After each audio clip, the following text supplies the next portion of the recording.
గొప్ప మర్మాలు వింటున్నాము. దేవుడు అనేక విషయములు మనతో మాట్లాడుతూ వస్తున్నారు. అంతే దినముల్లో దేవుడు ఎలాగా ఈ లోకానికి దిగి వచ్చి తనతో సంఘాన్ని సిద్ధపరుస్తున్నారు. నిన్న కూడా దేవుడు వాక్యం ద్వారా మీతో మాట్లాడారు. ఎంతమందికి అర్థమైంది చేయొద్దు. నిన్న వాక్యం అర్థమైంది నాకు. నేను నిన్న రాత్రి విన్న వాక్యం నాకు గుర్తు ఉంది. చేయొద్దండి. దేవుడు చూస్తున్నాడు, నేను కాదు, దేవుడు చూస్తున్నారు. హల్లెలూయా. నిన్న చెప్పబడిన వాక్యం, నిన్న విన్న వర్తమానం ఇంకెంత మాత్రం ఆశీర్వాదంగా ఉండదు. దేవునికి మహిమ కలుగును గాక. ఈ దినం కూడా దేవుడిచ్చిన సమయంని బట్టి దేవుడే పరిశుద్ధాత్మ మీతో మాట్లాడుదురుగాక. హల్లెలూయా. అందరూ తీసుకుంటాం. ప్రకటన గ్రంథం 21వ అధ్యాయం 6వ వచనం చదవండి. ప్రకటన గ్రంథం 21:6.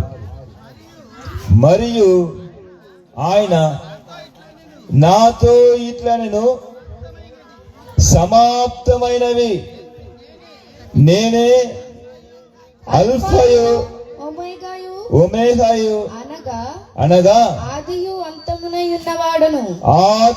అంతమై ఉన్నవాడును దప్పిగొనువానికి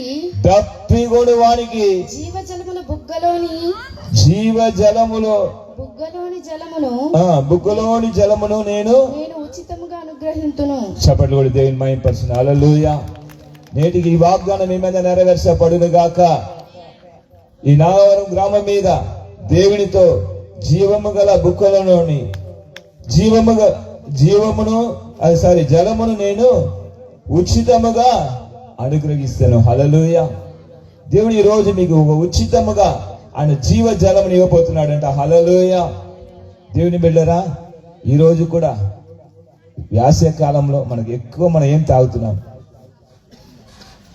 నీళ్ళు తాగుతున్నామా లేదా? ఎక్కువ దప్పి, చెప్పలేని దప్పి. కనుక ఈ 3 రోజులు మేము ఇక్కడ వచ్చినాము.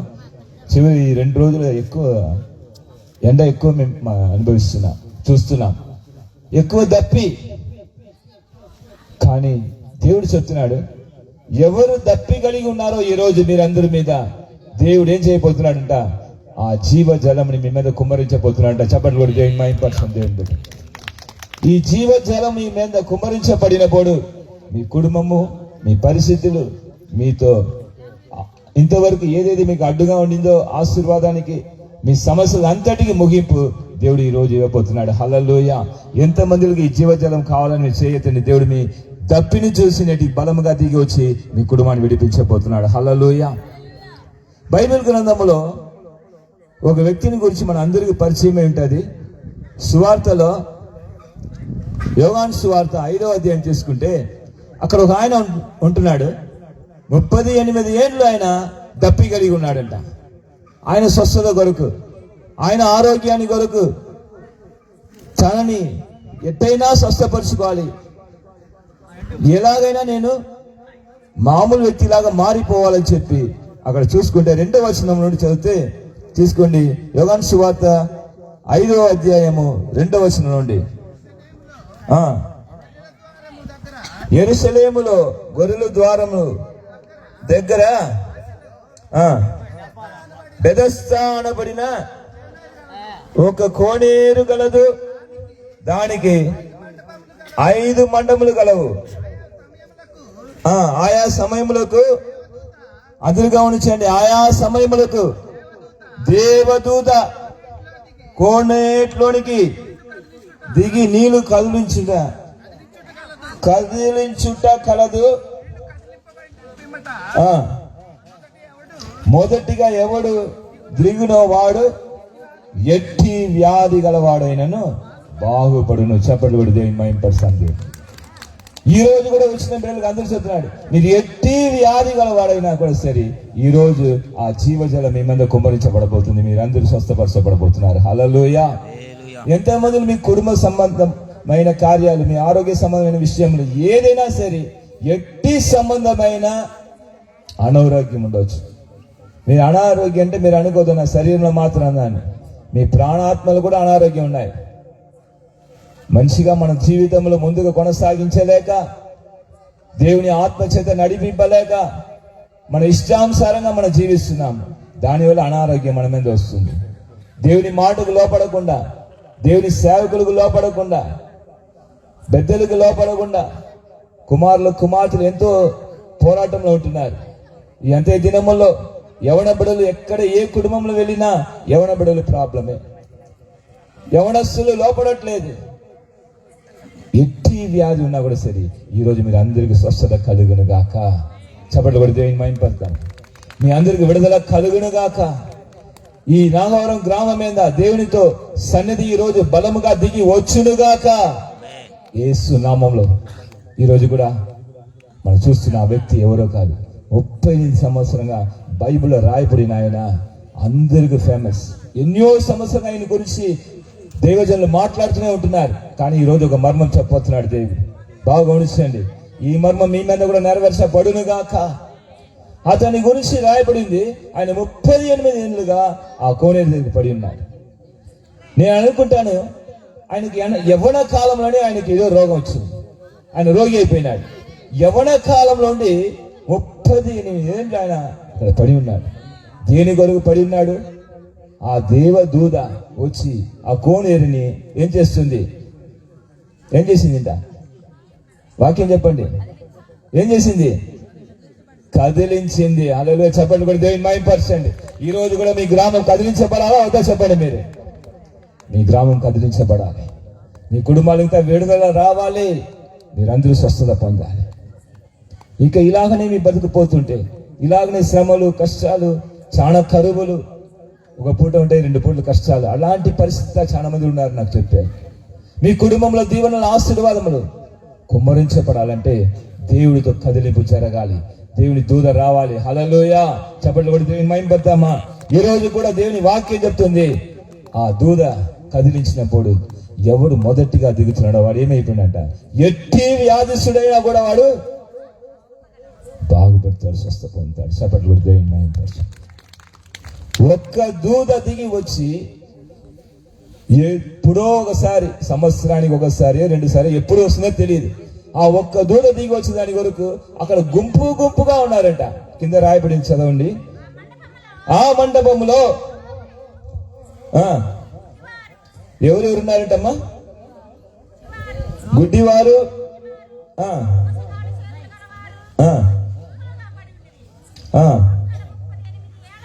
38 ఏళ్ళు ఉండి, దేవునికి స్తోత్రం కలుగును గాక. అక్కడ యేసయ్య వచ్చాడు. సభలు దేవుని మహిమపరచు. అక్కడ యేసయ్య వచ్చాడు. ఈరోజు ఎంతమందిని మీరు ఎన్ని సంవత్సరాలు నాకు విడుదల లేదు, స్వస్థత లేదు, నా కుటుంబం ఎందుకు ఇలాగనే పోతుంది, ఎంతమందిని అడుగుతున్నారు ప్రశ్న. 38 ఏళ్ళుగా అడుగుతున్నాడు. నేను వెళ్ళి స్వస్థత పొందాలని పోతున్నాను, కానీ నాకు ముందు ఒక్క వ్యక్తి పోతున్నాను, అతను స్వస్థత పొందిపోతున్నాడు. ఆ దూత వచ్చి కదిలిస్తుంది, కానీ నేను ముందుకు దిగి స్వస్థత పొందలేకపోతున్నాను. మీరెంతమంది అడుగుతున్నారు ఈరోజు? దేవుడు మాట్లాడుతున్నాడు. మీ ఒక ఎన్ని సంఘానికి తిరిగాను, ఎన్ని కూటాలకు వెళ్ళాడు. బెతెస్దా కోనేరులో జరిగినట్టు నాకు ఒక అద్భుతం జరగదా? నా కుటుంబం ఎందుకు ఇలాగ పరిస్థితిలో ఉంటుంది? ఎంతమంది ప్రశ్న అడుగుతున్నారు యేసయ్య. నేటి మీకు జవాబు రాబోతుంది. దూత వచ్చింది. ఈ రోజు సభలు కూడా దేవుని మహిమపరచండి. హల్లెలూయా. ఈ నాగవరం గ్రామం ఏం చేయబోతుంది? ఏం చేయబోతుంది చెప్పండి, మీరే చెప్పాలా? ఏం చేయబోతుంది చెప్పండి, మీరు చెప్తే బాగుంటుంది. కదిలిస్తుంది. హల్లెలూయా. ఈ గ్రామం ఇది నాగవరం గ్రామం ఏమైపోతుంది? రాబో దినంలో కదలబోతుంది. ఈ మండలం కదలబోతుంది. ఈ ప్రాంతం అంతా కదలబోతుంది. గుంటూరు భయంకరం కదలబోతుంది. ఎక్కడి నుంచి కదలబోతుంది? ఇంత ఈ నాగవరం గ్రామం నుండి. చప్పటి కూడా దేవుని మహిమపరచు. ఎందుకంటే ఇక్కడ దూత దిగి వచ్చింది. హల్లెలూయా. యేసయ్య వచ్చాడు. యేసయ్య వచ్చి ఏం చేశాడు చూడండి, అక్కడ కింద చదవండి. యేసు వాడు పడి ఉండుట చూచి, వాడు అప్పటికి బహుకాలం నుండి ఆ స్థితిలో ఉన్న వారిని ఎరిగి స్వస్థపడ కోరుచున్నావా అన్నాడు. ఎంతమంది మిమ్మల్ని నేను అడుగుతున్నాను, యేసయ్య అడుగుతున్నాడు నా ద్వారా, ఎంతమంది స్వస్థపడ కోరుతున్నారు? ఎంతమంది మీ కుటుంబం బాగోవాలని అడుగుతున్నారు? ఎంతమంది మీ కుటుంబం ఆశీర్వదించబడాలని అడుగుతున్నారు, దీవించబడాలని అడుగుతున్నారు? నేటి చేయతి యేసయ్యని చూపించండి, యేసయ్యకి చూపించండి. మీ చేయతండి. నేటి దేవుడు మీకు అందరికీ స్వస్థత అయిపోతున్నాడు, విడుదలైపోతున్నాడు, ఆశీర్వించబోతున్నాడు. అక్కడ యేసయ్య అడుగుతున్నాడు ఆ రోగిని. బహుకాలం ఆయన అక్కడ పడి ఉన్నాడంట. అప్పుడు ఆయన ఏం చెప్పాడు చూడండి, ఆ రోగి అయ్యా నేను కదిలింపబడినప్పుడు దించుటకు ఎవడును లేడు గనుక మరి ఒకడు నాకు ఆయనకు ఉత్తరం ఇచ్చాను. హల్లెలూయా. అప్పుడు యేసు నీవు లేచి నీ పరిగెత్తుకుని నడుమని వానితో చెప్పగా వెంటనే వాడు స్వస్థత నొంది తన పరిగెత్తుకుని నడిచాను. చెప్పబడి దేవుని వెంటనే వాడు యేసు ఆ మాట పలకగానే వెంటనే వాడు ఒకే మాట పలికాడు, నీ పరిగెత్తుకుని ఏం చేయి, నడువు, లేచి నీ పరిగెత్తుకుని నడవమన్నాడు. దేవునికి స్తోత్రం. ఈరోజు మీ కుటుంబంలో ఎంత భారం మోస్తున్నారు, ఎన్ని సమస్యలు మీ మనసులో పెట్టుకుని పోరాడుతున్నారో ఈ రోజు దేవుడు చెప్తున్నాడు, నీ పరిగెత్తుకుని మీరు లేచి నడవండి. దేవుడు వాక్యం ద్వారా మాట్లాడుతున్నాడు, నీ పరిగెత్తుకుని నడవండి. యేసు నామములో మీరు నడుస్తుంటే అక్కడ స్వస్థత జరిగిపోతుంది. హల్లెలూయా. దీనికి కారణం ఏమిటంటే కోనేరు మీద ఒక నమ్మకం. ఆ కోనేరులో ఎవరు వచ్చి దిగుతున్నారు? అక్కడ దూద. ఆ దూద దిగినప్పుడు ఆ నీళ్ళు ఏమైపోతుంది? కదిలింపబడింది. కానీ ఆ నీళ్ళని చూస్తున్న ఆ వ్యక్తి, బహుకాలం పడి ఉన్న వ్యక్తి, అక్కడ ఆ నీళ్ళని చేసిన వాడు సర్వ సృష్టికర్తను చూశాడు. చెప్పండి కూడా దేవుని మహిమపరచండి. హల్లెలూయా. అక్కడ దిగి వస్తున్న దూతను చూస్తున్న ఆ వ్యక్తి ఎవరు చూశాడు? ఇప్పుడు సర్వ సృష్టికర్త అయిన, తనని చేసిన, ఈ సర్వ భూమిని చేసిన ఆ దేవుడు యేసయ్యను చూశాడు. హల్లెలూయా. విశ్వాసం కలిగి పరుపెత్తుకుని నడుస్తుంటే అతనికి స్వస్థత జరిగింది. దూత వచ్చి కార్యం చేసింది. హల్లెలూయా. మీకు ఒక మర్మం దీంట్లో చెప్తున్నాను, వినండి. ఎవరంతా కోనలో దిగినారో వాళ్ళంతా ఎలా అయినారంటే తెలుసా? ఆ దూత వలె మారిపోయినారంట. చప్పట్లు కూడా దేవుని మహిమపడతాం. దూత దిగి ఆ నీళ్ళని కదిలించినప్పుడు ఆ నీళ్ళు మొదటిగా దిగుతున్నారు ఎవరు? వారు దూత వలె మారిపోయి ఎలాంటి రోగం ఉన్న ఎట్టి పరిస్థితున్న వారు స్వస్థత పొందారంట. ఈ రోజు కూడా మీరు ఈ గ్రామంలో ఈ వాక్యం వింటున్న మీరందరూ కూడా ఎలాంటి పరిస్థితున్నా కూడా మీరందరూ దేవుడు దూత వలె మార్చబోతున్నాడు. చప్పట్లు కొట్టి దేవుని మహిమపడతామా? యవన బిడ్డలుగా దూతల వలె మారబోతున్నారు. దేవుని కొరకు రోషం కలిగి పరిచయం చేయబోతున్నారు. గట్టిగా చప్పట్లు. ఆనాడు ఒక దూత వచ్చి ఇంత పరిచయం చేసింది. ఈనాడు ఇంత దూతలు లేస్తే ఎంతమంది స్వస్థపరచబడతారు? చెప్పండి, మీరే చెప్పండి. మీరందరూ లేచి దేవుని కొరకు మండితే యవన బిడ్డలు మీకు ఇవ్వబడిన ఈ వాక్యం ద్వారా మీరందరూ దీన్ని నమ్మితే మీ కుటుంబం మీద, మీతో సంతానం మీద దేవుడు ఆశీర్వాదం కుమ్మరిస్తా అంటున్నాడు. యెషయా గ్రంథంలో ఒక మాట ఉంది, 44వ అధ్యాయం 2వ వచనంలో చదవండి. యెషయా గ్రంథం 44:2.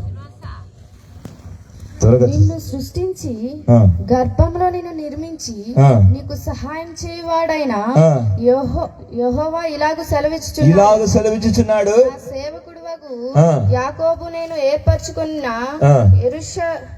యెషూరాను భయపడకుము. నేను దప్పిగలవాని మీద నీళ్లను ఎండిన భూమి మీద ప్రవాహ జలమును కుమ్మరించదని. చెప్పండి కూడా దేవుని మహిమపరచును. హల్లెలూయా. దప్పిగలవాని మీద, ఎండిన భూమి మీద ప్రవాహ జలం కుమ్మరించబడబోతుంది. ఈ నాగవరం గ్రామం మీద ఇది జరగబోతుంది. ఇది ఒక ఆత్మీయ వాక్యం, ఆత్మీయ వాగ్దానం. మీ కుటుంబం మీద, మీ పిల్లల మీద, ఈ గ్రామం మీద దేవునితో ఆత్మ కుమ్మరింపు అలాగా ఉండబోతుంది. చెప్పండి కూడా దేవుని మహిమపరచండి గట్టిగా. దేవుని ఆత్మ కుమ్మరించబడినప్పుడు మీరందరూ ధనవంతులు అయిపోతారు, ఆశీర్వదించబడతారు, మీరు గొప్పవారుగా అయిపోతున్నారు. మీ కుటుంబానికి ఎక్కడి నుంచి విడుదల రాబోతుంది తెలియదు. 38 ఏళ్ళుగా పడి ఉన్న ఆ వ్యక్తిని కాపాడదాని వరకు అక్కడ కోనేరులో ఉన్న దూతను నమ్మిన ఆ రోగికి యేసయ్యనే ఎలాగ ప్రత్యక్షమైనాడో ఈ రోజు కూడా మీ ముందుగా యేసయ్య దిగి వచ్చినాడు. దూతగా ఆయన దూతగా దిగి వచ్చినాడు. నిన్న వాక్యం విన్నాం మనం. ఎంతమంది నిన్న వాక్యం గుర్తుంది? పాలూరు నుండి చిన్న గ్రామం, ఆ చిన్న గ్రామంలో, స్వల్పమైన గ్రామంలో ఒక్కరు కూడా దేవుని నమ్ముకున్న వారు లేదు. పులివెందులలో 20 కిలోమీటర్లు ఉంది ఆ గ్రామం. ఈ ప్రపంచం అంతా తెలియపరచబడబోతుంది. దొంగ వచ్చిన వాళ్ళే నేను వస్తానని చెప్పిన దేవుడు ప్రకటన గ్రంథం 10వ అధ్యాయంలో మొదటి 2 వచనం రాయబడి ఉన్న ప్రకారం అందరూ తీసుకోండి. ప్రకటన మొదటి 2 వచనాలు చదువుతాం మనం. దేవునికి స్తోత్రం కలుగును గాక. ప్రకటన 10వ అధ్యాయం 1-2 బలిష్ఠుడైన వేరొక దూత పరలోకం నుండి దిగివచ్చుట చూచి తిని ఆయన మేఘమును ధరించుకొని ఉండెను. ఆయన శిరస్సు మీద మేఘధనుసుండెను. ఆయన ముఖము సూర్యబింబమలే ఉండెను. ఆయన పాదములు అగ్ని స్తంభములే ఉండెను. ఆయన చేతిలో విప్పబడిన ఉన్న ఒక చిన్న పుస్తకం ఉండెను. ఆయన కుడి పాదము సముద్రం మీదను ఎడమ పాదము భూమి మీద మోపి సింహము గర్జించినట్లు గొప్ప శబ్దముతో ఆర్పటించెను. ఆయన ఆర్పాటించినప్పుడు 7 ఉరుములు ఉరిమెను. దాని రాయపోచుండగా రాయవద్దని చెప్పి పరలోకం నుండి స్వరమిని ఆ రోజు ముద్ర వేశారు. దైవజనుడు యోహాను గారికి యేసు క్రీస్తు ప్రభుల వారు బలిష్ఠుడిన దూతగా దిగి వస్తున్నాడు ఒక గొప్ప మర్మాన్ని ప్రకటన గ్రంథం 10వ అధ్యాయంలో ఆయన చూపిస్తుంటే దాన్ని చూసిన ఆయన ఏం చేశాడంటే రాయపోచుండగా, హల్లెలూయా, వాక్యం చెప్తుంది, రాయపోచుండగా. ఎక్కడ రాయిపోతున్నాడు? ప్రకటన గ్రంథంలో 10వ అధ్యాయంలో రాయిపోతున్నాడు. ఈ దూత ఎవరు? ఈయనతో సాదృశ్యం ఏమి? ఈ ఆహ్వానం ఎవరికి చూపిస్తుంది? సమస్తమని రాస్తుంటే దేవుడు చెప్తున్నాడు, ఇప్పుడు రాయవద్దు. ఏం చేయమన్నాడు? ముద్ర వేసి. దీని కొరకు ఒక కాలం ఉంది. నేను అంతే దినములందు 7వ దూత 7వ వచనం చదవండి. 7వ దూత పలుకు దినములలో, చదవండి, గట్టిగా చదవండి. 7వ దూత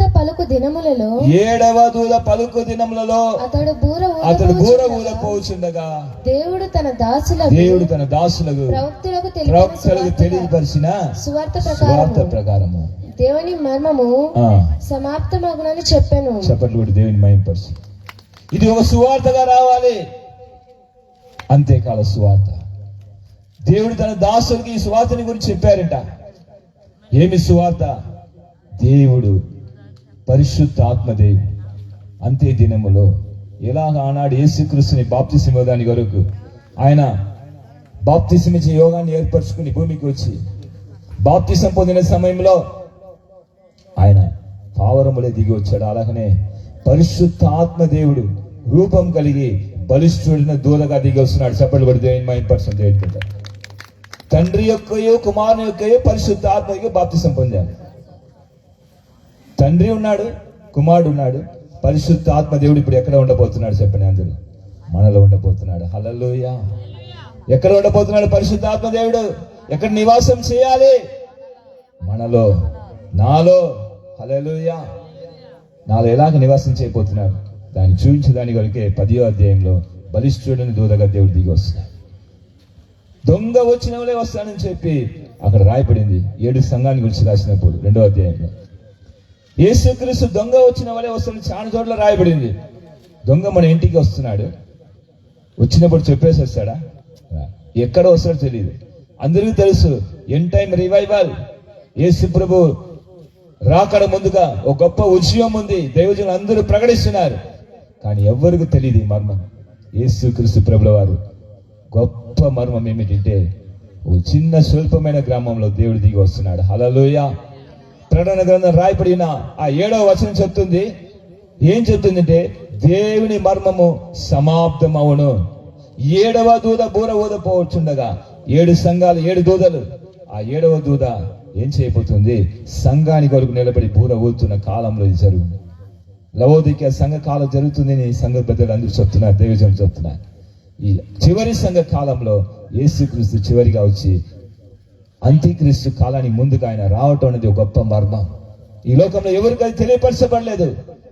మనం డైరెక్ట్ గా మనం ఎత్తపడబోతున్నాం అనుకుంటున్నావా? కానీ ఎలాగ ఎత్తపడతాం? యేసుక్రీస్తు మధ్య ఆకాశంలో రాత్రి వస్తే ఎంత మందిని ఎత్తపడతాను చెప్పండి. మీరు ఎత్తపడతాను చెప్పగలుగుతారా? నేను చెప్పగలుగుతానా? ఎవ్వరు కూడా చెప్పరు. సంఘం సిద్ధపాటు లేదు.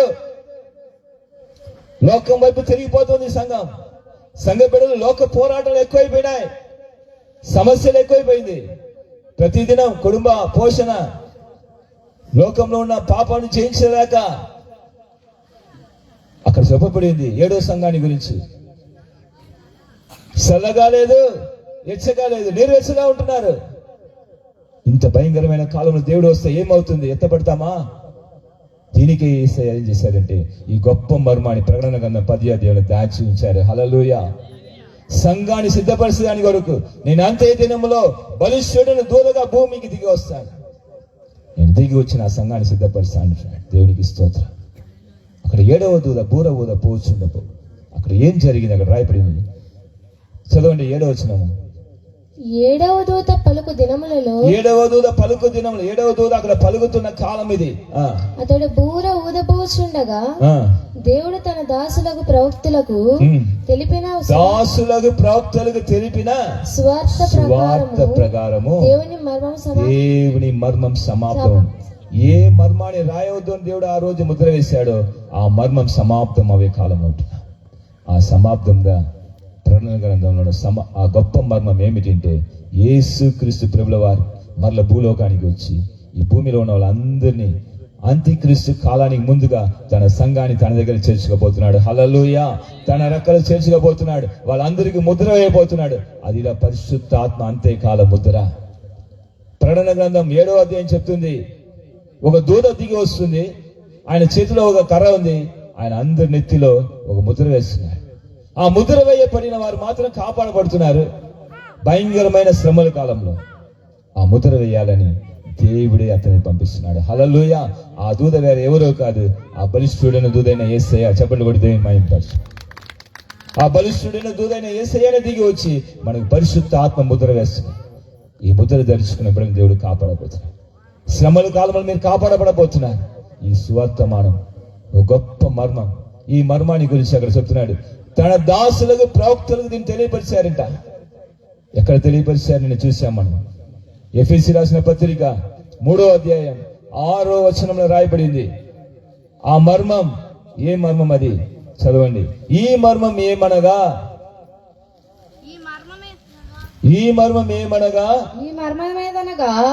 అన్యజనులు సువార్త వలన అన్యజనులు అంత్యదినంలో రాబోతున్న యేసయ్య బలిష్ఠుడైన దూతగా దిగి వచ్చిన ఈ మర్మం ద్వారా, ఈ సువార్త ద్వారా క్రీస్తు యేసునందు యూదులతో పాటు సమాన వారసులు ఒక శరీరమందు సాటి అవయములను వాగ్దానంలో హల్లెలూయా ఉన్నారన్నది.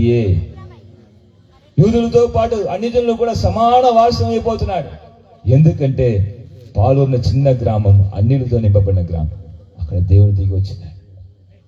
హల్లెలూయా. ఇది లోకమంతా సువార్తగా ప్రకటించబడబోతుంది. ఎవరికి తెలియదు ఈ మర్మం. దేవుడు లేఖనములను రాసి దాచి ఉంచాడు. నిష్ప్రయోజకమైన సేవకుడైన నన్ను 2019వ సంవత్సరం నవంబర్ మాసం 10వ తారీఖులో దేవుడు పరలోకం తీసుకెళ్లారు. అక్కడ ఒక గ్రంథాన్ని చూపించినాడు. భూమిలో రాబోతున్న భయంకరమైన శ్రమలు, భయంకరమైన భూకంపములు, రక్తం ఏర్లుగా పారబోతుంది. ఇది ఎంత దేవుడు చూపించినాడు.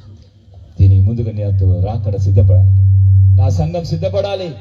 దాని కొరకే నేనే బలిష్ఠుడిన దూతగా దిగి వస్తానని చెప్పి ఒక గొప్ప మర్మాన్ని అక్కడ దాచి ఉంచి దాన్ని నెరవేర్చి దాని కొరకు పాలూరులో ఉన్న చిన్న గ్రామాన్ని ఏర్పరచుకుంటుంది అక్కడ చూపించినాయి. కానీ ఇది ఎంత నాకు గుర్తులేదు. కానీ పాలూరున్న గ్రామానికి పరిచర్యకి నన్ను తీసుకెళ్లిన తర్వాత దేవుడు స్పష్టంగా దేవునితో ఆత్మ కుమ్మరింపు ఆ గ్రామంలో జరిగినప్పుడు ఇలాంటి యవన బిడ్డలు ఒక్కొక్కరిని ప్రవచించినారు. అప్పుడు దేవుడు చెప్పాడు, ఇది ఎలాంటిది ప్రవచనం అంటే తీసుకోండి. అపోస్తలుల కార్యం 2వ అధ్యాయం 17వ వచనంలో ఉన్న యవనస్తుల ప్రవచన. హల్లెలూయా. యవన బిడ్డలు అంత్య దినములు ఏం చేయబోతున్నారంటే మీ కుటుంబంలో ఉన్న యవన బిడ్డలు ఎంత, మన కుమారులు కుమార్తెలు ఎంత ప్రవచించబోతున్నారు. హల్లెలూయా. చెప్పండి కూడా దేవుని మహిమపరచండి. దేవుని బిడ్డ మన కుమారులు కుమార్తెలు చిన్న పిల్లలు ప్రవచించబోతున్నారు. మనుషులందరి మీద ఆయన ఆత్మ కుమారింపు జరగబోతుంది. చదవండి 2:17. అపోస్తలుల అంత్య దినముల యందు నేను మనుషులందరి మీద నా ఆత్మను కుమ్మరించెదను. మీ కుమారులను మీ కుమార్తెలను ప్రవచించెదరు. మీ యవనులకు దర్శనములు కలుగును. మీ వృద్ధులు కలలు గంతురు. ఆ దినములో అంటే ఈ దినముల్లో నా దాసుల మీదను నా దాసుల మీదను నా దాసురాణుల మీదను నా దాసురాళ్ళ మీదను నా ఆత్మను కుమ్మరించెదను కుమ్మరించదను. గనుక వారు కూడా ప్రవచించుదురు. అంటే ప్రవచనాత్మక దేవుడు దిగి వస్తున్నారు అంతే దినంలో. అక్కడ 10వ అధ్యాయంలో చూసాం మనం, 3వ వచనం అనుకుంటాను. ఆ బలిష్ఠుడైన దూత దిగి వచ్చినప్పుడు 7వది ఒక గుర్తింపు అక్కడ రాయబడింది. ఆవడం ఏమిటంటే అతడు సింహం గర్జించినట్టుగా గర్జించినాడు రాయబడింది. సింహం గర్జిస్తే ఎట్టుంటది? సింహం గర్జించిందిట. హల్లెలూయా, దేవునికి స్తోత్రం కలుగును గాక. ఆమోస్ గ్రంథం తీసుకోండి, 3వ అధ్యాయము 7, 8, 2 వచనాలు చదువుతాం. ఆమోస్ గ్రంథం. సింహం గర్జిస్తే ఏం జరగబోతుంది? అక్కడ ఉన్న అడవిలో ఉన్న జంతువులంతా భయపడతా. ప్రతి జంతువు, జీవ జంతువులకు అక్కడ రాజు అని చెప్పి సింహం ఉంటుంది అడవిలో. అలాగనే యూదా గోత్రపు సింహం అక్కడ బలిష్ఠుడైన దూతగా దిగి వస్తుంది. ఆయన చూస్తున్నాడు అపోస్తలుడైన యోహాను గారు. అక్కడ దిగి వచ్చినప్పుడు ఆ 7వ ఆవరణం ఏమిటంటే ఆయన సింహం గద్దించినట్టుగా ఆర్భాటించినట్టుగా ఆయన ఆర్భాటించాడు. దానికి దేవుడు చూపించిన వాక్యం ఏమిటంటే, నాకు దేవుడు ప్రతి విషయం కూడా 7 ఆవరణాల గురించి అన్ని వాక్యంతో మాట్లాడాడు. అప్పుడు మాట్లాడినప్పుడు ఈ మాట చెప్పాను నాకు. ఆమోస్ గ్రంథం తీసుకో, దాన్ని ఎత్తి చదువున్నాడు. 3వ అధ్యాయం 7వ వచనం 8వ వచనం చదివితే భయంకరమైన మర్మం నాకు రివీల్ అయింది. చదువు మా వాక్యం. తన సేవకులైన ప్రవక్తలకు తాను సంకల్పించిన దానిని బయలుపరచకుండా ప్రభువైన యెహోవా ఏమీ చేయడు. చెప్పలు కూడా దేవుని మహిమపరచు. హల్లెలూయా. తన దాసులైన ప్రవక్తలకు తెలియపరచకుండా ఏ మర్మాలు కూడా మరు చేయడు. దేవుడు బలిష్ఠుల దూతగా దిగి వచ్చే మర్మము అపోస్తలుడైన పౌలు గారు తెలియపరిచాడు. ఆయన ప్రవక్త, దేవజనుడు, తన దాసుడు, ఆయన బయలుపరిచినాడంట. అంతే దినములో యేసుక్రీస్తు ప్రభుల వారు అన్ని జనుల నుండి బయటికి వచ్చి యూదులతో పాటు సమాన వారసత్వం ఇవ్వబోతున్నాడు ఆయన రాసి పెట్టాడు. కానీ ఈ విషయం ఎవరికి తెలియదు. వాక్యం న్యూ ఏళ్ళుగా చదువుతున్నాం కానీ ఇదిదా మర్మం అనేది ఎవరికి తెలియదు. ఒక సువార్త రాబోతుంది. ఆ సువార్త ద్వారా అన్ని జనులు కూడా యూదులతో పాటు సమాన వారసం అవబోతున్నారు. సమాన వారసులుగా మార్చబడబోతున్నారు. క్రీస్తు శరీరంలో ఏకమైపోతున్నారు. చివరిగా వాగ్దానానికి పాలువారైపోతుంది. వాగ్దానం ఏమిటి? ఆ వాగ్దానం రాయబడింది ఆ వచనంలో. చదువు ఇప్పుడు చూడు. 3, 7, 8, 8 వస్తుంది. సింహము గర్జించెను భయపడని వాడెవడు? ప్రభువైన యెహోవా. ఇప్పుడు చూడండి, సింహానికి ప్రభు అయిన యెహోవాని తీసుకుని వస్తున్నాడు అక్కడ ప్రవక్త. ఆమోస్ ప్రవక్త చెప్తున్నాడు, సింహం గర్జించినప్పుడు భయపడని వాడు ఎవడు? యెహోవా. చదువు. యెహోవా ఆజ్ఞ ఇచ్చినప్పుడు, చెప్పండి కూడా దేవుని మహిమ, దేవునికి మహిమ కలుగునుగా. యెహోవా ఆజ్ఞ ఇచ్చినప్పుడు ప్రవచింపకుండు వాడు ఎవడు? హల్లెలూయా. అంతే దినంలో బలిష్ఠుడైన దూతగా వచ్చి అక్కడ ఆర్పాటిస్తున్నాడు ఆయన. 7వ ఆవరణం ప్రకటన గ్రంథం 10:3 చెప్తుంది, ఆయన సింహం ఆర్పాటించినట్టు.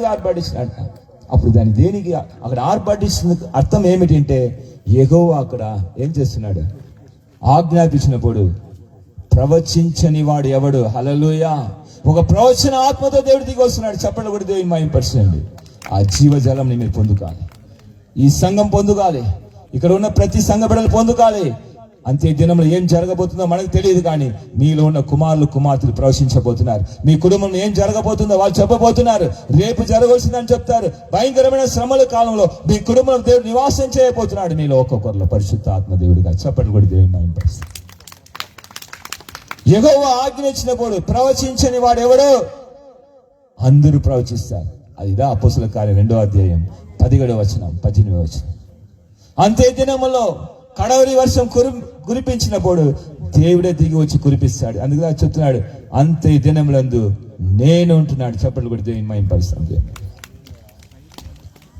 పులకరి వర్షం కురిపించిన దాని వరకు పరిశుద్ధ ఆత్మదేవుడిగా యేసయ్య మేడగదిగా దిగి వచ్చాడు. రెండోదిగా ఆయన కడవరి వర్షం కురిపించిన దాని వరకు అంతే దినములో మనుషులందరి మీద ఆయన ఆత్మ కుమరించిన దాని వరకు నేనుంటున్నాడు. అక్కడ చెప్పబడిన ప్రతి వాగ్దానం చూస్తే కుమారులు కుమార్తెలు ప్రవచిస్తున్నారు, యవనస్తులు దర్శనం చేస్తున్నారు, దాసులు దాసురాల మీద కూడా ఈ ప్రవచన ఆత్మ కుమరించబడుతుంది. ఇది ఎంత నూతనంగా ఇప్పుడు జరుగుతుంది, జరగబోతుంది, చూడబోతుంది. ఎందుకంటే యెహోవా ఆజ్ఞ ఇచ్చినాడు, ఆయన ఆర్పటిస్తున్నాడు. ఏమిట? ఆయన ఆజ్ఞ ఇచ్చినప్పుడు ప్రవచించిన వాడు ఎవడు? ఈరోజు దేవుడు ఆజ్ఞ ఇస్తున్నాడు, ఈ లోకం అంతటికి ఆజ్ఞ ఇస్తున్నాడు. ఏమి ఆజ్ఞ ఇస్తున్నాడు తెలుసా? అక్కడ దేవుడు ఈ పరిసరికి నాకు వచ్చినప్పుడు ఒక ఆజ్ఞ ఇచ్చాడు, దీన్ని ప్రకటించున్నాడు. దేవుడు చెప్పిన మాట ఏమిటి తెలుసా? యుద్ధానికి సిద్ధముగా అన్నాడు. హల్లెలూయా. యెహోవా యుద్ధానికి సిద్ధముగా ఉన్నాడంట. చప్పట్లు కూడా దేవుని మహిమపరచండి. దేవుని బిడ్డ, ఇంతవరకు సర్వ సంతానం మనతో యుద్ధం చేస్తూ ఉండింది. సర్వ సంతానంలో ఉన్న పిల్లలు దేవుని సంఘాన్ని, దేవుని సేవకుల్ని, దేవుని బిడ్డల్ని హింసిస్తూ ఉన్నారు. దేవుడు చెప్తున్నాడు, ఈ రోజు రాత్రి యుద్ధానికి యెహోవా సిద్ధమై ఉన్నాడు. ప్రవచించమంటున్నాడు, యుద్ధానికి యెహోవా సిద్ధము, నేను వచ్చి ఉన్నానని చెప్పమన్నాడు. హల్లెలూయా. నేనే వచ్చి ఉన్నానని చెప్పు. ఈరోజు నాగవారం ద్వారా ఈ ప్రవచన మాట, యెహోవా ఆజ్ఞించిన మాట ప్రవచించబడును గాక. ఆమోస్ గ్రంథం 3వ అధ్యాయం 7-8 వచనం రాయబడిన మాట నెరవేర్చబడును గాక. ఈ దేశంలో ఉన్న ప్రతి సర్వ సంతానానికి దేవుడు చెప్తున్నాడు, నేను వచ్చి ఉన్నాను అంటున్నాడు. హల్లెలూయా. యుద్ధం యెహోవాది. ఈ రోజు నుండి మీరు తెలుసుకోండి, మీ కుటుంబానికి విరోధంగా ఎన్ని వచ్చినా కూడా భయపడకండి. మీ కొరకు బలిష్ఠుడైన దూతగా యేసయ్య దిగి వచ్చినాడు. చప్పట్లు కొడితే ఇది మేము చెప్తున్నది ఏమో ఒక వర్తమానం చెప్తున్నాను నమ్మకండి, నిజంగానే దేవుడు దిగి వచ్చినాడు. త్వరలో మీరు అందరూ చూడబోతున్నారు. ఈ గ్రంథం బయటికి రాబోతుంది. ఆ బలిష్ఠుడైన దూత చేతిలో విప్పబడిన చిన్న పుస్తకం మీద అంత్యకాల నిబంధన. ప్రతి పాస్టర్ చేయిలో ఆ చిన్న పుస్తకం పెట్టుకుని ప్రవచించబోతున్నారు, వాక్యం చెప్పబోతున్నారు. గట్టిగా చప్పట్లు కొడితే పరలోకంలో ఉన్న చిన్న పుస్తకం భూలోకానికి దేవుడు తీసుకుని వచ్చినాడు. స్వల్పమైన గ్రామమైన పాలూరున గ్రామం రాబోయే దినంలో యేసు మహారాజు పట్టణం పిలవడబోతుంది. అక్కడ దేవుడే దిగి వచ్చినాడని తెలుసుకొని మొదటి ప్రకటన 1:7 చదవండి. ముగిస్తాను, నేను సమయం అయిపోయింది, త్వరగా నేను ముగిస్తాను. ప్రకటన 1:7 చదవండి. దేవుడు వచ్చిన రాకడ ఎలాగో చూడబోతున్నారు ప్రజలు. చూడండి, అక్కడ ఇదిగో ఆయన మేఘారుడై వచ్చి ఉన్నాడు. హల్లెలూయా. ఆ దూత పరలోకం నుండి వచ్చిందని చూసినప్పుడు ఈ అపోస్తలుల యోగానికి ఏం తెలిపించింది అంటే ఆయన మేఘం ధరించుకుని వస్తున్నాడు. హల్లెలూయా. ఇక్కడ వాక్యం చెప్తుంది, యేసుక్రీస్తు ప్రభుల వారు రెండో రాకడ ఎలా ఉండబోతుందంట? మేఘారుడై రాబోతున్నాడు. హల్లెలూయా. మేఘారుడై వచ్చినాడు. ఆయన మేఘం ధరించుకుని వచ్చినాడు భూలోకానికి. గొప్ప మర్మం ఈ లోకానికి ఎవరికి ఇక తెలియపరచలేదు. కొన్ని గ్రామానికి తెలియపరచలేదు, కొన్ని పట్టణానికి తెలియపరచారు. మొన్న మేము హైదరాబాద్ పోయింటి. మా కుమార్తె ఇక్కడ మీ అందరికీ ఇక్కడ కనెక్ట్ చేసింది కదా, ఆ కుమార్తె పరిశీలి చేస్తుంది. నాకు ఇచ్చిన ఆత్మీయ కుమార్తె ఆమె హైదరాబాద్ పట్టణంలో ఉంటే ఈ స్వార్థ ప్రకటించాలని దేవుడు తీసుకెళ్ళారు. అక్కడ 3 రోజు మీటింగ్లో ఈ స్వార్థ దేవుడు ప్రకటించినారు. చప్పట్లు కూడా దేవుని మహిమపరచు. ప్రతి పట్టణానికి, విజయవాడ పట్టణంలో ఉయ్యూరు పట్టణంలో అక్కడ ఈ సువార్త ప్రకటించబడింది. విజయవాడ పక్కన జంక్షన్లో ఈ సువార్త ప్రకటించబడింది. నాహవరంలో ప్రకటించబడుతుంది. అనేక ప్రాంతానికి దేవుడు తీసుకెళ్ళబోతున్నాడు. భయంకరమైన ఉగ్రత రాబోతుంది. యేసుక్రీస్తు ప్రభుల రాకడకు ముందుగా ఏదైతే జరగనుందో అంతా చూడబోతున్నాము. యేసుక్రీస్తు ప్రభుల నిజముగా బలిష్ఠుడైన దూతగా నమ్మి వచ్చి దిగి ఉన్నారు. నమ్మండి, వాక్యంలో రాయబడితే నెరవేర్చబడింది. కనుక ఈరోజు మీరు నమ్ముతున్న విషయము నిజము. దేవుడు మనని రక్షించాలని, మనని కాపాడాలని, మనకు మంచి కార్యాలు చేయాలని తన ఆత్మ ద్వారా మనని కాపాడాలని దిగి వచ్చినాడు. హల్లెలూయా. ఆత్మరూపి అయిన దేవుడు నేటికి బలిష్ఠుడైన దూతగా దిగి వచ్చినాడు. ఆ దూతని గురించిన గొప్ప మర్మం చెప్పి నేను ముగిస్తాను. ఆ దూత ఎలాగ దిగి వచ్చింది చివరిగా ఒకే ఒక వాక్యం చెప్పి నేను ముగిస్తాను. మీరు చూసుకోండి. 1 కొరింథీ 11వ అధ్యాయం 9, 10, 11 వచనాలు చదవండి. Thank you lord, thank you Jesus. 1 కొరింథీ మరియు స్త్రీ పురుషుని కొరకే కానీ. మొదటిగా బాగా గమనించండి ఈ మాట. అపోస్తలుడైన పౌలు గారు సంఘానికి రాసిన బోర్డు ఇది చెప్తున్నారు. చదవండి పాస్టర్ గారు మళ్ళీ ఎక్కువసారి. మరియు స్త్రీ పురుషుని కొరకే కానీ పురుషుడు స్త్రీ కొరకు కాదు. హల్లెలూయా. ఎవరు ఈ స్త్రీ? ఎవరు ఈ స్త్రీ? పురుషుని కొరకు సిద్ధపరచబడిన స్త్రీ ఎవరు? మనమైన సంఘమే. హల్లెలూయా. సంఘమైన మనమే. చెప్పండి, ఎవరు ఆ స్త్రీ? సంఘము. సంఘాని కొరకు, పురుషుని కొరకు సిద్ధపరచబడిన స్త్రీ ఎవరు? మనమే. ఇసే సంఘం. కానీ స్త్రీ సిద్ధంగా ఉందా? చదవండి, 10వ వచనం చదవండి. ఇందువలన దేవదూతలను బట్టి, దేవదూతల్ని బట్టి అధికార సూచన స్త్రీకి తల మీద ఉండవలెను. హల్లెలూయా. దేని బట్టి? అధికార సూచన. ఏ అధికారం? ఏం రాయబడింది అక్కడ? దేవదూతని బట్టి. హల్లెలూయా. స్త్రీ ఎవరు? ఇప్పుడు చెప్పండి, స్త్రీ అంతా ఎవరు? దేవదూతలు. చప్పట్లు కూడా దేవుని మహిమపరచండి. హల్లెలూయా. నేటి దూతల గురించి మర్మాలు దేవుడు మాట్లాడుతున్నాడు మీతో. కనుక్కున్నారా? స్త్రీలంతా చెప్పండి, నేను ఒక దూత. ఎందుకొరకు? పురుషుని బట్టి మీరుతో ఎలాగా ఏర్పరచబడినారంట? దూతల వలె పిలువబడినారు. హల్లెలూయా. ఒక దూత వచ్చి కోనేని ఏం చేసింది? కదిలించింది. అంత గొప్ప కార్యాలు జరిగింది. భూమి అంతా ఉన్న దూతలు ఎంతమందిలో ఉన్నారు? మీరు స్త్రీలు ఎంతమందిలో ఉన్నారు? ఎన్ని సంఘాలు ఉన్నాయి? అందరిని దేవుడు ఎలాగ చూస్తున్నాడు తెలుసా? దూత వలె చూస్తున్నాడు. హల్లెలూయా. వాక్యం చెప్తుంది, నేను చెప్పలేదు. అయ్యగా చదివిన వాక్యం, ఆ బిడ్డ చదివింది. ఏం వాక్యం? చదువు మళ్ళా 10వ వచనం. కుమార్తె, ఇందువలన. దేని వలన? ముందు వచనం చదివితే దానికి అర్థమవుతుంది. ఎందువలన? ఏలయనగా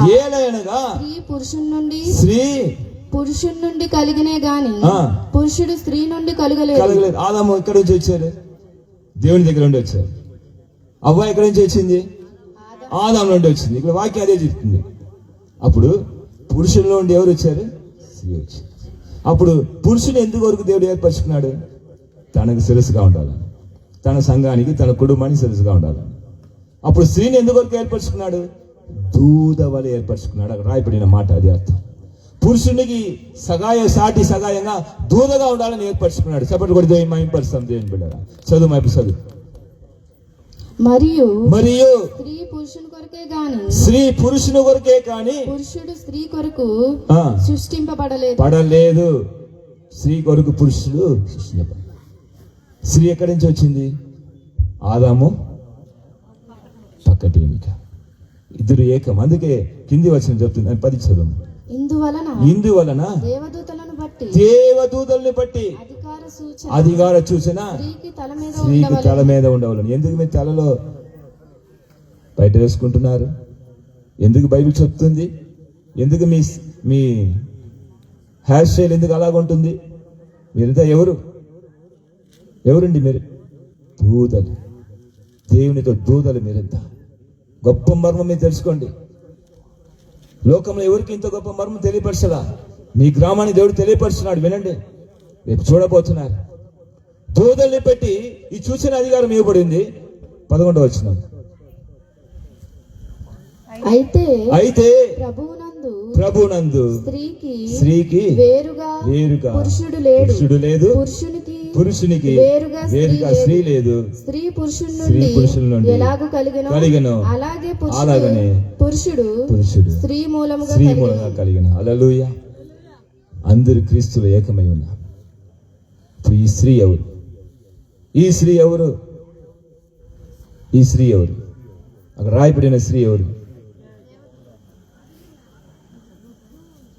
ఒక గొప్ప మర్మం చెప్పి నేను ముగిస్తాను. ఆదాముకు సాటి సగాయం ఎవరు? ఆమె ఎవరు? అవ్వ. కరెక్ట్. బైబిల్ ఏం చెప్తుంది? ఆమెను ఏం సూచనలో ఉంది? ఆమె దేవుని దూత. చెప్పట్లు కూడా దేవుని మహిమపరచిన. హల్లెలూయా. దేవదూత సూచనలో దేవుడు సృష్టించినాడు, చేసినాడు. కడపటి ఆదాం వచ్చాడా లేదా? ఎంతమంది కడపటి ఆదాం గురించి తెలుసు? ఎవరు కడపటి ఆదాము? మొదటి ఆదాం పాపం చేసి దేవుని మహిమ కోల్పోయినాడు. కడపటి ఆదాం వచ్చి మన కొరకు, యేసుక్రీస్తు ప్రభువుల వారి కడపటి ఆదాం వచ్చి ఏం చేశారు?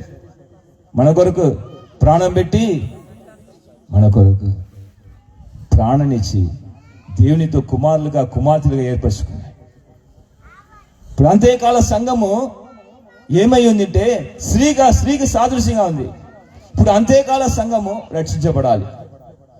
యేసుక్రీస్తు ప్రభులు వచ్చినప్పుడు మనకేం జరిగింది? యోహాను సువార్త 1:12 చెప్తుంది, ఆయన నామమున విశ్వాసం ఉంచబడిన వారితో ఏమైందంట? దేవుని పిల్లల్ని పిలువబడినంట. చప్పట్లు కూడా దేవుని మహిమ. సర్వసంతానముగా ఉంటిమి, దేవునికి దూరస్తులుగా ఉంటిమి, నరకానికి వెళ్తుంటిమి. మన ఏం చేశాడు దేవుడు? దేవుని పిల్లలుగా మార్చుకున్నాడు, కుమారులు కుమార్తెగా చేశాడు. దాని వరకు ఎవరు వచ్చారు? దేవుని కుమారుడు దిగి వచ్చాడు, మనుష్య కుమారుడుగా వచ్చాడు. చప్పట్లు కూడా దేవుని మహిమ. ఇప్పుడు కూడా సంఘము స్త్రీ అయి ఉంది. ఈ సంఘాన్ని, స్త్రీని రక్షించడానికి వరకు యేసు ప్రభులు వారు ఎలాగ రావాలి? మీరు చెప్పండి బదులు. ఎలాగ రావాలి?